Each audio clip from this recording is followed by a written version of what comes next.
Channel Balvikan Bharti, and this is your mentor Avilash Sarkar. In the last video on fit statistics, we have established a relation which tells in a container with a height of h, liquid is being poured,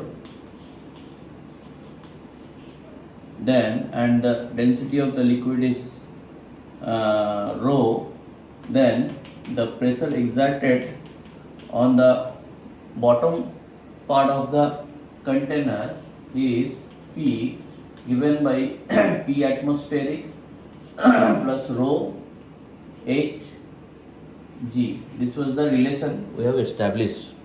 Now, what we are going to discuss or tell you is almost a paradox for new students to accept or agree with the concept. If I say that this pressure at the bottom of the container that is holding a liquid does not, the pressure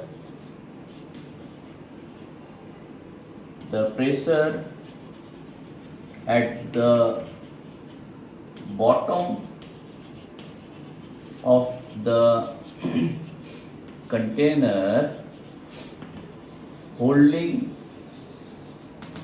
the liquid does not depend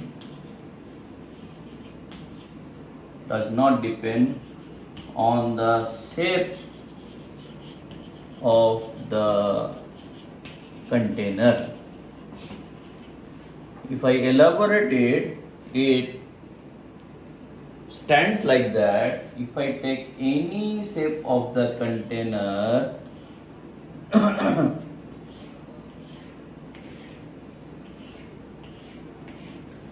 if the area of cross section here is same, they will experience same force at the bottom of the surface. That means the pressure here will be same only if the condition that it is filled to a height of h, that means equal height every time in every case. That does not depend on the shape of the container and only depends on the height of the liquid column that is maintained inside the container, the container. So it will exert the same pressure every time, same at the bottom of the surface. So this is almost a paradox. Accepting it is very difficult. Okay, because that we know that pressure we calculate is being derived from the force that is being exerted on the surface, including the air force plus the force, that means the weight of the water column on top of the surface. Okay, so you definitely can ask, or it will come to your mind, in this case the weight of the water column cannot be same for this case or cannot be same for this case, then how come the force exerted in the bottom of the surface, which will in turn will give you the pressure, could be same? Okay, so let me go slowly before conclude this. I will go in a very you can say easiest way to make you understand or accept the fact.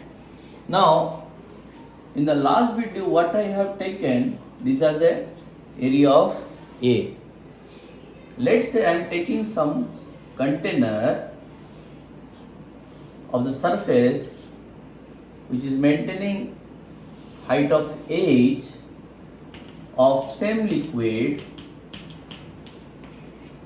but the area here I am maintaining a smaller, assuming A much more than A or much more than A, any of this case. If it is more than A also is sufficient to understand or accept the fact if it is, we are claiming the same.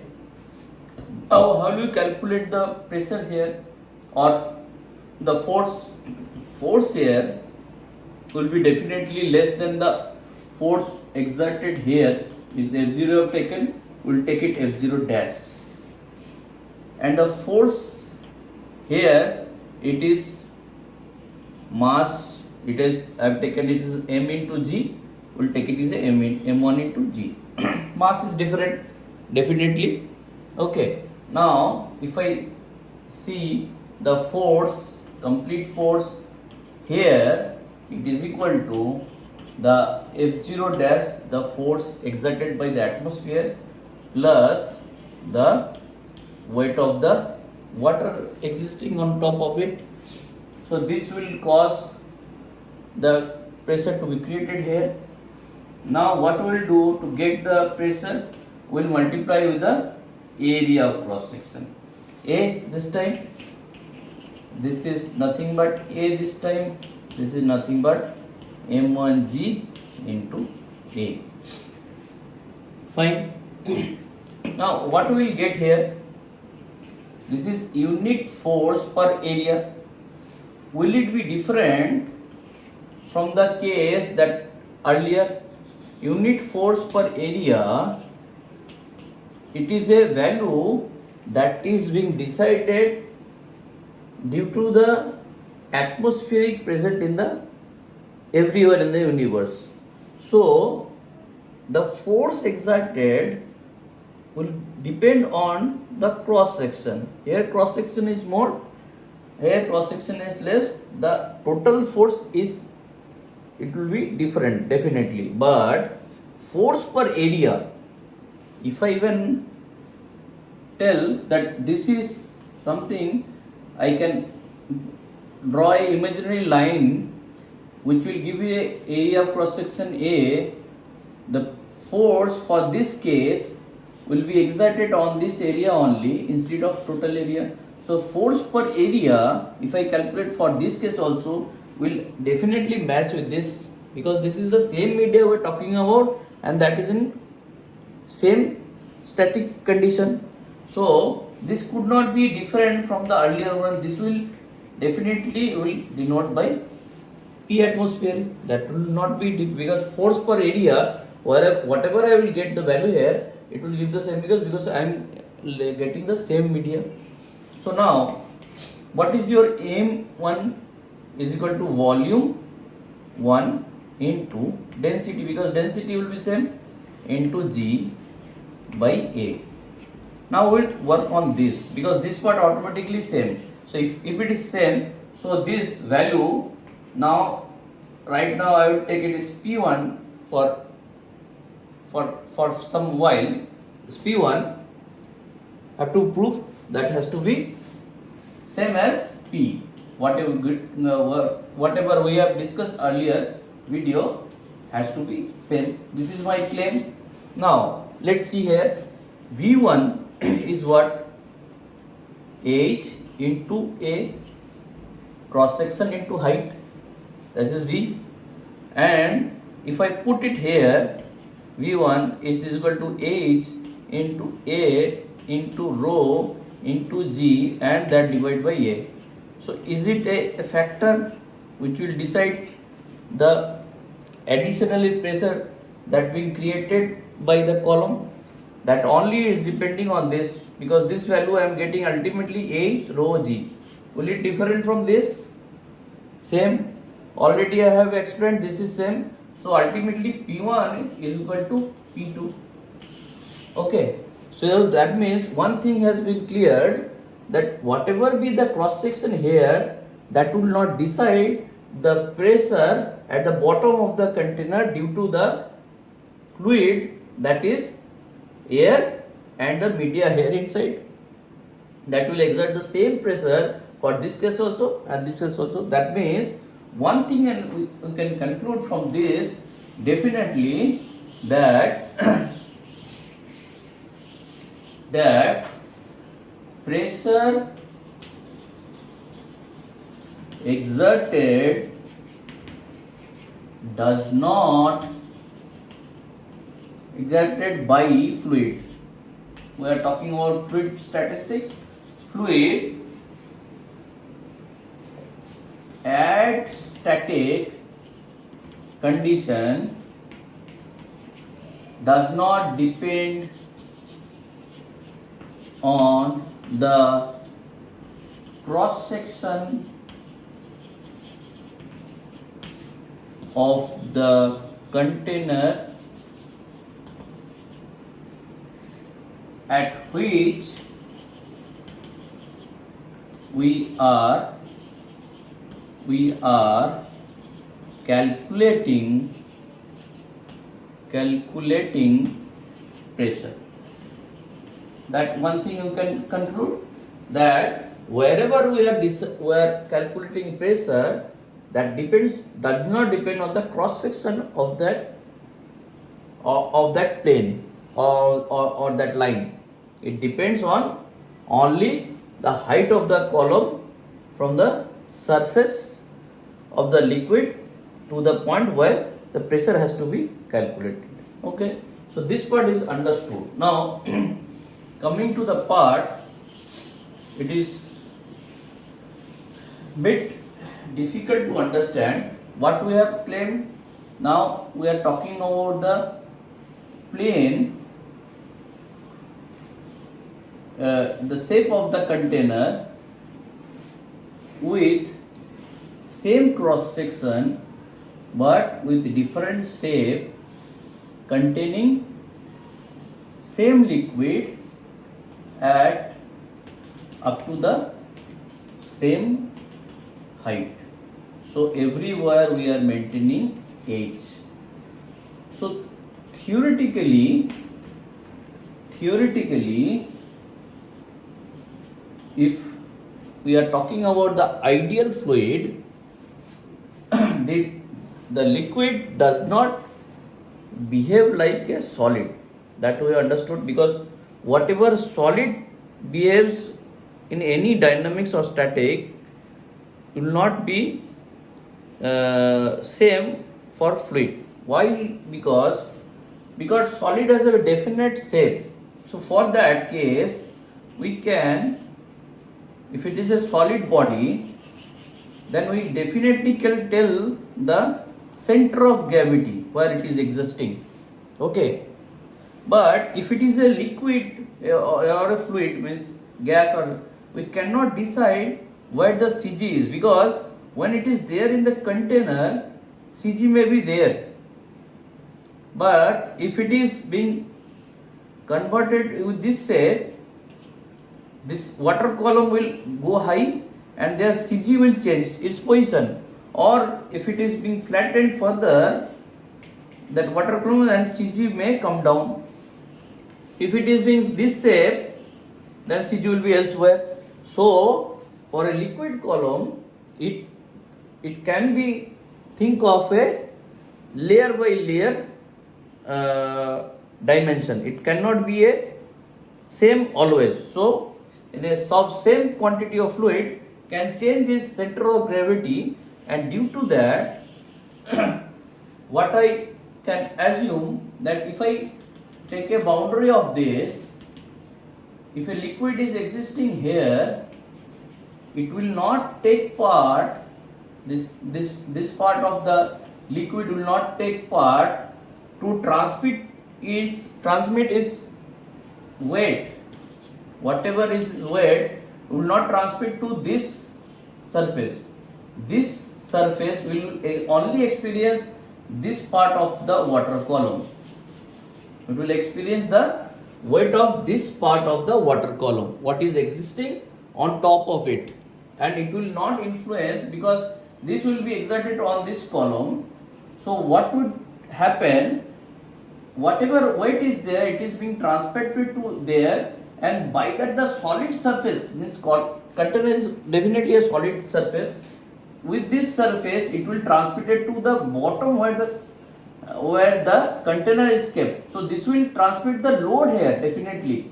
The total weight, if I divide it into 2W1 plus W2, that means this is the W2 and W1 plus W1, the total weight that is exerted by the container will be the air load, if I say that air having some load, plus water load plus container load, means the weight. I am talking about the load means weight that will be transmitted to the surface on the ground where the container is kept. The total weight will be transmitted to the ground.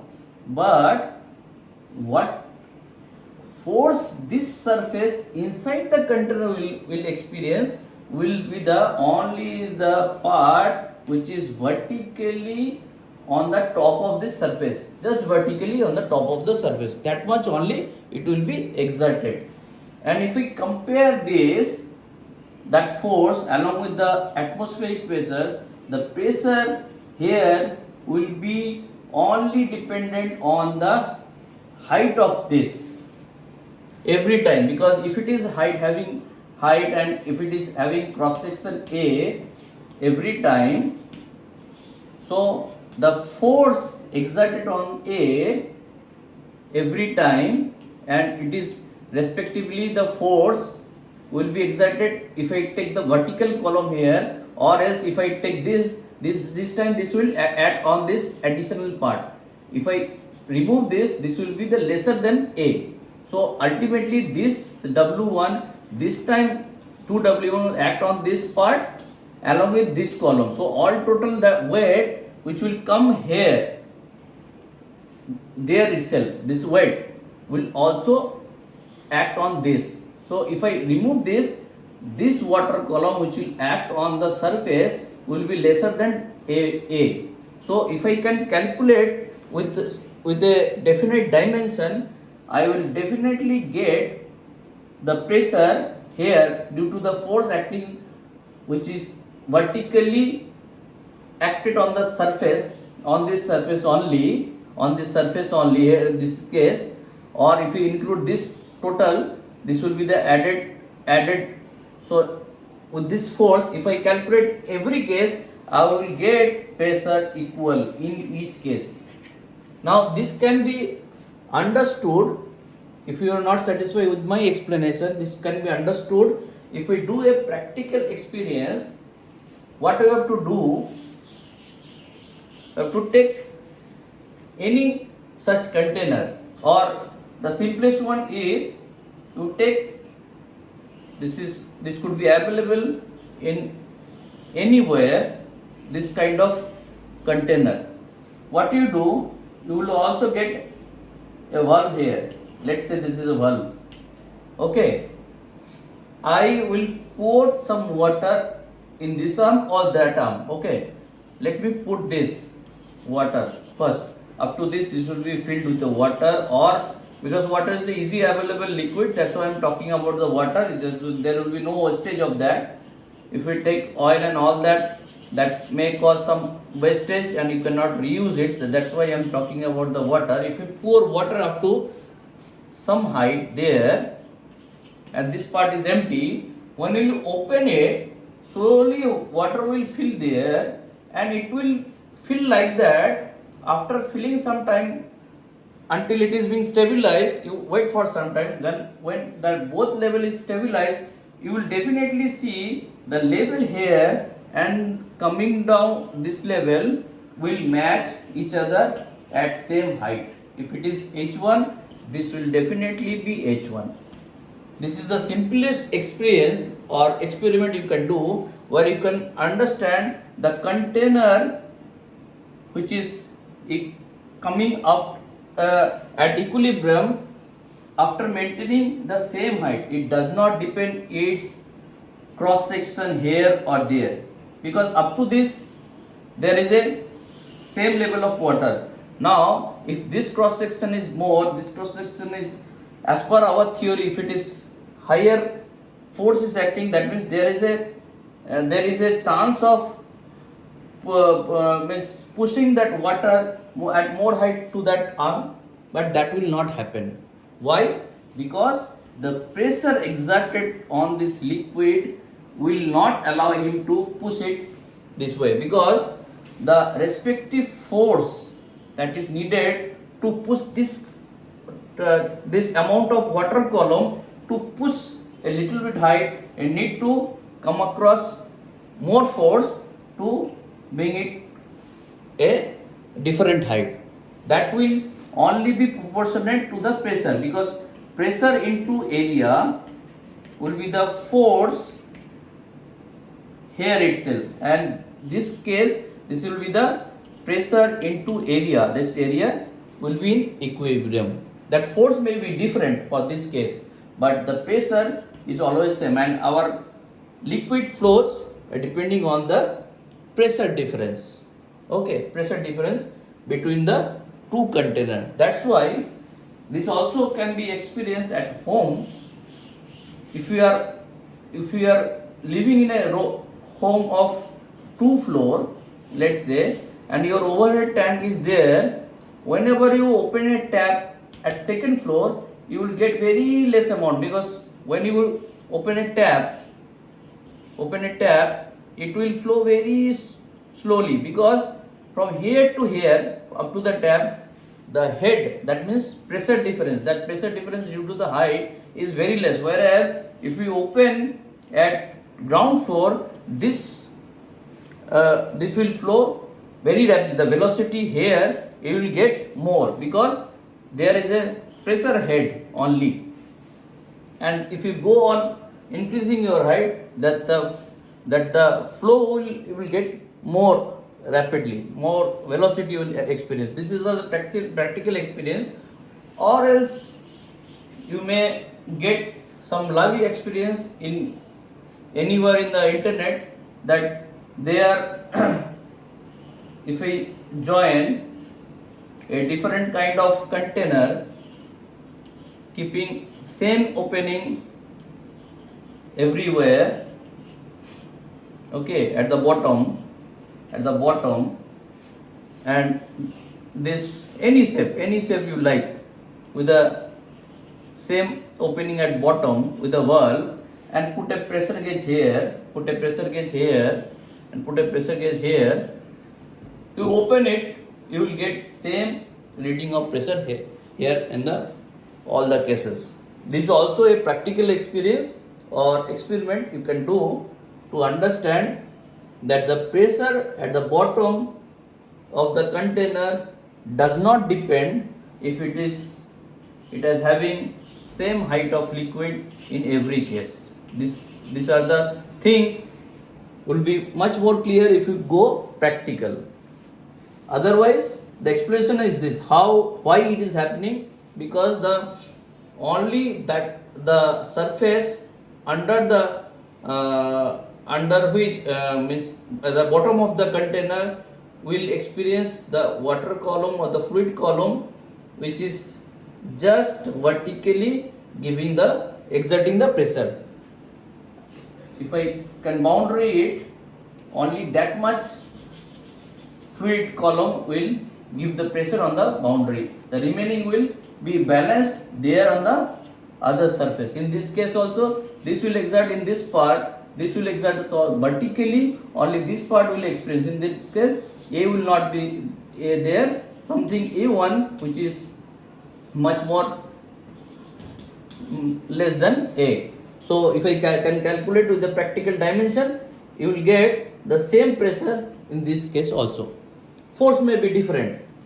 I can say that this having much weight of water there, so the ground will experience the force due to the atmosphere plus the actual weight. This weight could be different in this case.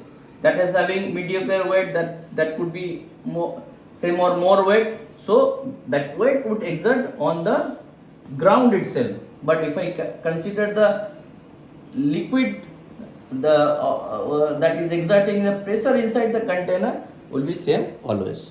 Okay, so this much is sufficient, I think, to explain the pressure. Pressure is very much essential to understand this concept, because this statics is definitely based on this paradox. This is very much debatable everywhere in the internet. If you go, you will find different explanation and different experimental, but I find it is best that I will not say that is best, but I understand, that I just trying to make you understand that this is the way you can come to a closer concept of this paradox. Okay, so moving to the next, we'll talk about some units of pressure. Units of pressure. The units of pressure can be atmospheric pressure, 1 atm. There could be pressure of bar, Pascal,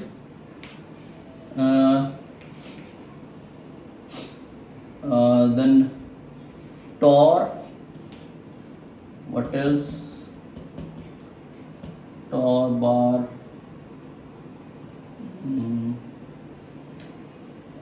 Sometimes it is kg force per centimeter square or meter square, maybe meter square also. Sometimes people are saying Newton per meter square.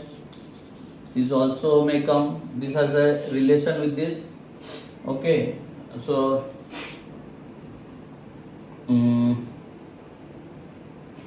fine. So in SI unit, if I go with the SI unit, then SI unit, our pressure is what? Force upon area, and force is nothing but, in SI unit is Newton, is small, is capital N. It is denoted by capital N, the Newton, and the area is meter square. So this is nothing but Pascal. 1 Pascal. Okay.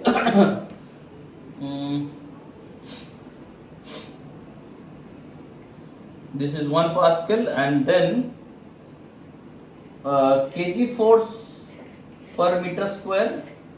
1 kg force per meter square is 10 Newton per meter square. We can, because kg force to Newton is multiplied by 10, the 10 Newton, that means 10 Pascal. So that can be said. Atmospheric pressure can be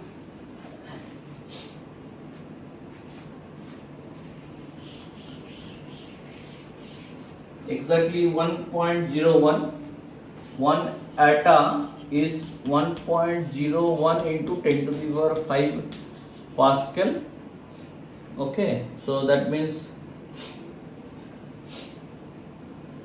is approximately 1 bar. It is something less than a bar, but it approximately you can take 1 bar.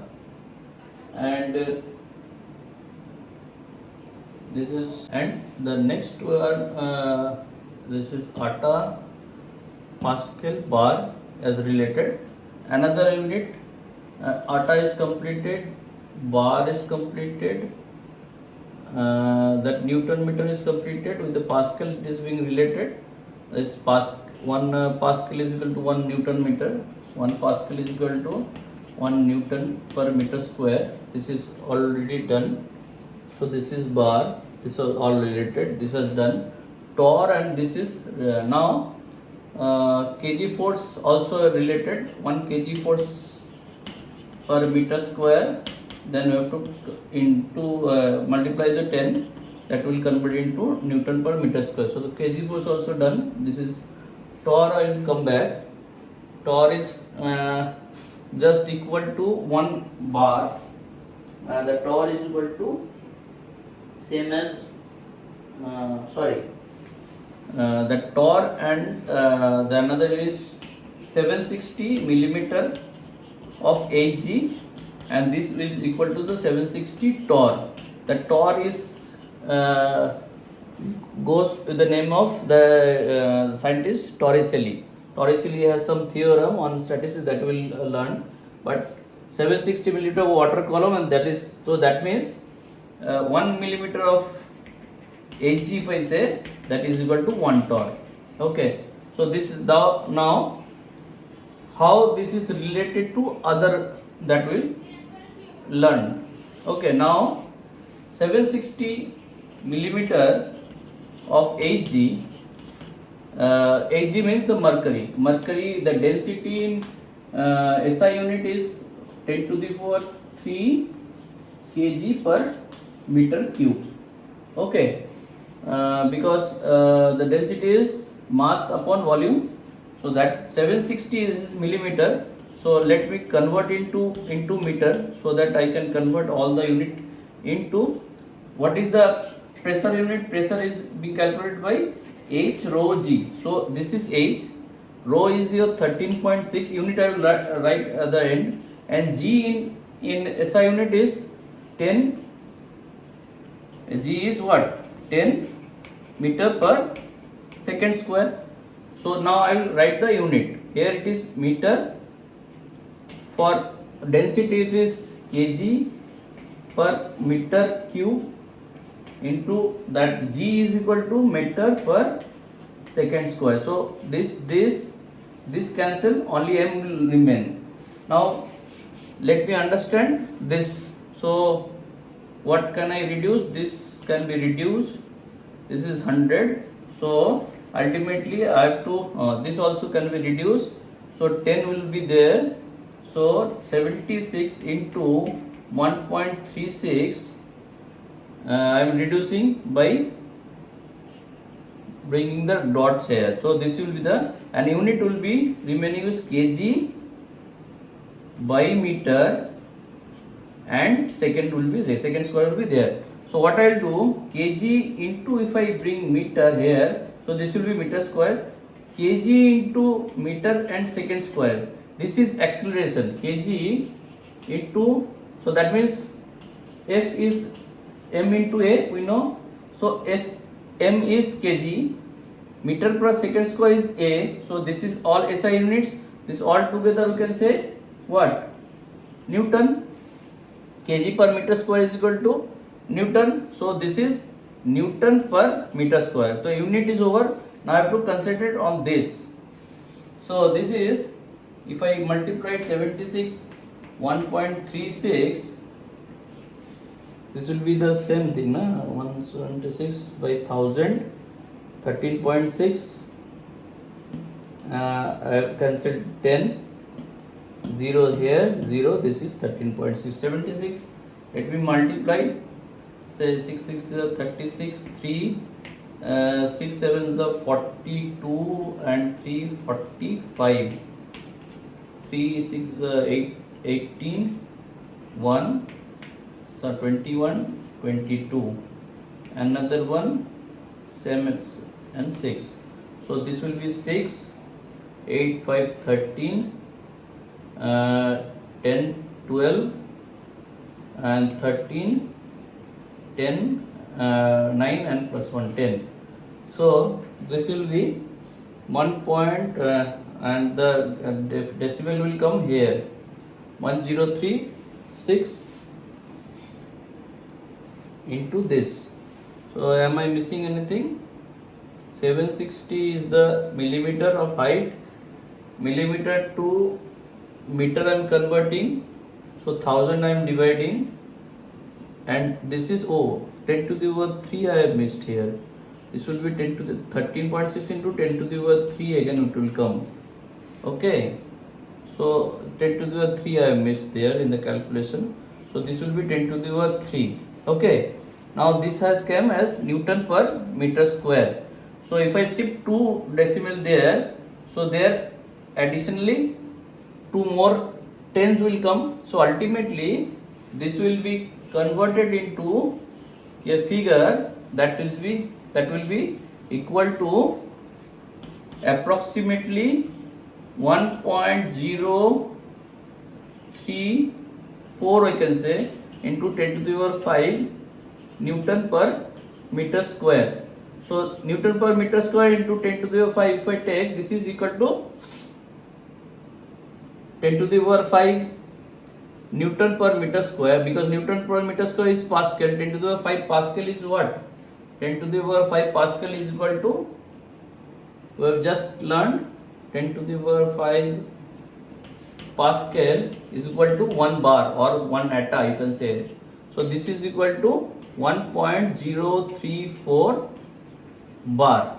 Okay, so 760 millimeter of water column is 1.03 bar. That is a standard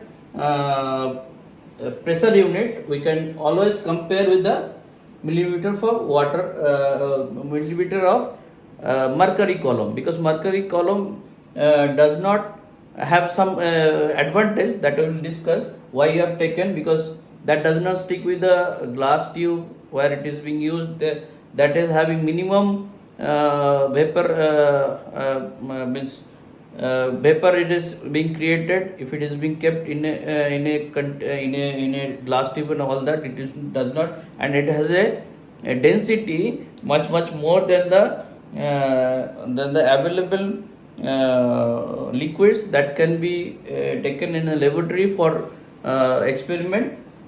So, and that's why it needs a lesser quantity. Those are the advantage over the available liquid. I am talking about the water.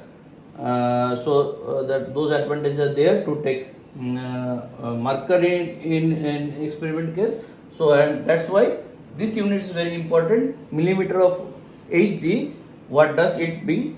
How it is being converted into the other units available. So you can understand 760 millimeter of Hg is equivalent to this much of bar.